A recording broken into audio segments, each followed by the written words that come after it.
Assalamu alaikum wa rahmatullahi wa barakatuh. In the past week, we have witnessed a shocking surge of violence against Muslims in Britain.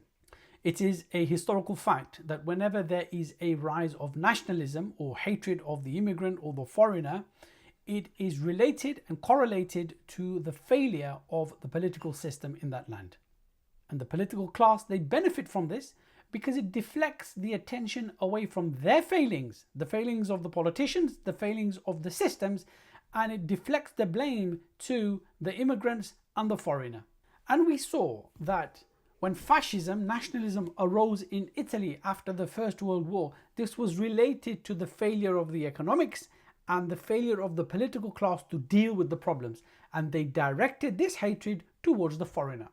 We saw the same thing in Germany when there was a failure of economics, there was hyperinflation, there was a political inability to solve the problems. After World War I, they directed this again towards the foreigner. And in the past, politicians have even used events to manufacture hatred of the foreigner in order to deflect attention away from the failure of the system.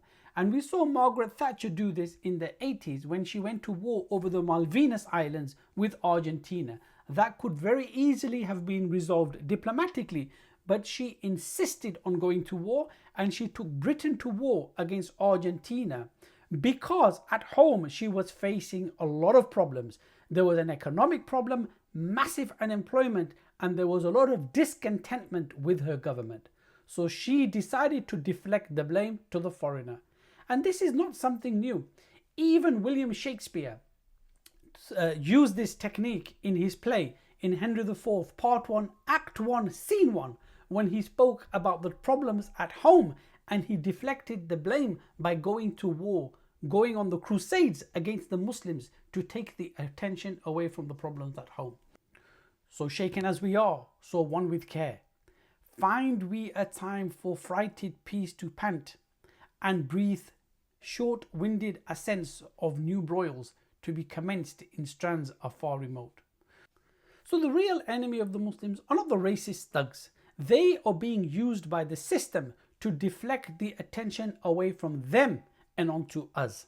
And we know that the political system only serves a tiny minority. It does not serve the Muslims. It does not serve the working classes. It doesn't serve the millions, the vast majority of the people in a society.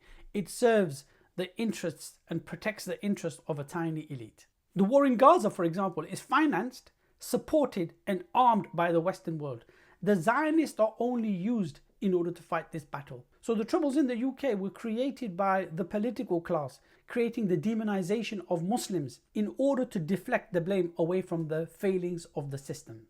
And the racist thugs are fulfilling that purpose for them. Here's the uncomfortable truth.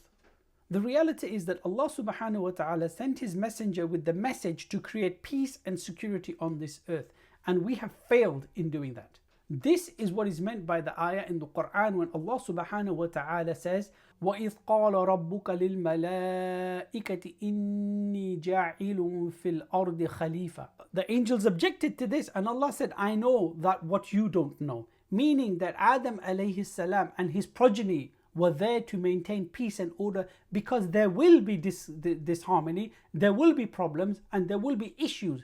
And Allah subhanahu wa ta'ala created us in order to maintain peace and order. So when the Prophet sallallahu alaihi wasallam established his political order in Medina, his immediate concern was to liberate mankind from the tyranny and oppression of man-made systems. So immediately they went to liberate the surrounding lands. So no, the whole of Arabia was liberated, but then Egypt, Persia, Syria, Yemen and the neighboring lands, whose population were majority non-Muslim, they were liberated from the political tyranny of their tyrant rulers and from the injustices of their political systems. So Islam brought peace and security to the non-Muslims of that land. And if Muslims had established the Islamic order in the Muslim world, then the people who are feeling disadvantaged in Britain would have had somebody to turn to and seek help from. They would have looked to the Muslim world for help. And this is what we see in history. Wasn't it the case that the oppressed people in Spain looked to the Muslims to come and liberate them? And also we saw the Bogomils in Bosnia who looked towards the Uthmani Khilafah to come and liberate them. Islam was a beacon of peace, justice and security which people of the world looked at and looked towards to liberate them from their systems.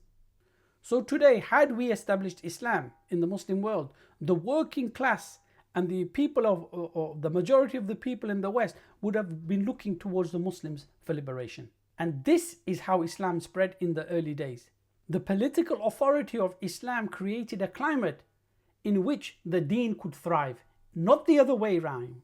It's not the case that the deen thrived and the political authority came. Rather, the political authority came and created an environment that allowed the deen to spread. So had we engaged in meaningful da'wah rather than handing out flowers, we could have explained to them what Islam says about economics and showed them the faults of their their economic system with the fiat currency, with the riba and all of that capitalist ideals. Had we talked to them about society, we could have explained to them the role of the man and the woman, about what is justice. Had we talked to them about justice, we could have explained to them that Allah subhanahu wa ta'ala alone is the one who can determine right and wrong.